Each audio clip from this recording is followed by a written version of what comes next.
ഒരു A C mechanic ഒരു ബികോമിനേക്കാൾ അധികം സമ്പാദിക്കും എന്ന് പറഞ്ഞാൽ നിങ്ങൾ ആരെങ്കിലും വിശ്വസിക്കുമോ? എങ്കിൽ ഞാൻ കാണിച്ചു. രാവിലെ തന്നെ എണീച്ച് കുളിച്ച് കുട്ടപ്പനായിട്ട് നേരെ പോകുന്നത് ജോലി സ്ഥലത്തൊക്കെയാണ്. അതിന് മുമ്പ് നമ്മൾ വീട്ടിൽ നിന്നാണ് ആഹാരം കഴിച്ചുകൊണ്ട് ഇറങ്ങുന്നത്. പോണ വഴിക്ക് ട്രിവാൻഡ്രം സിറ്റി ഫുൾ ബ്ലോക്കാണ്. അത് നോർമലി അങ്ങനെയാണല്ലോ. അങ്ങനെ പോയി നമ്മൾ ലാസ്റ്റ് നമ്മുടെ സൈറ്റിൽ എത്തിയിട്ടുണ്ടായിരുന്നു.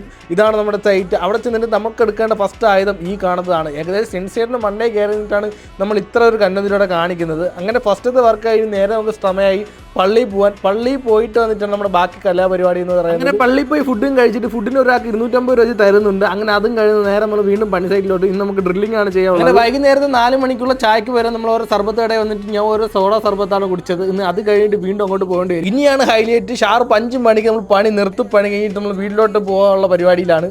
പണി കഴിഞ്ഞ് ഞാൻ ഇപ്പോൾ വന്നേ ഉള്ളൂ. സോ എനിക്ക് കിട്ടിയ ശമ്പളം എന്ന് വെച്ചാൽ 900 രൂപ. ഞാൻ ബിഗിനറായിട്ട് 900 രൂപ മാത്രമേ എനിക്ക് കിട്ടിയിട്ടുള്ളായിരുന്നു. അതിൽ ഒരു 6 ദിവസം പണി, അല്ലെങ്കിൽ ഞായറാഴ്ച അവധിയായിരിക്കും. അങ്ങനെ ഒരു മാസം എന്ന് പറഞ്ഞാൽ 31 ദിവസം, 31 4 ദിവസം കിട. ഞായറാഴ്ച കട്ടയെ മൊത്തം 27 ദിവസം. 27 × 900 100 രൂപ ഡെയിലി നമുക്ക് എണ്ണ ചിലവായിട്ട് മാറ്റാം. ബാക്കി ഉള്ളത് 800 × 27 ഏകദേശം ഒരു മാസത്തെ വരുമാനം എന്ന് വെച്ചാൽ 21,600 രൂപ.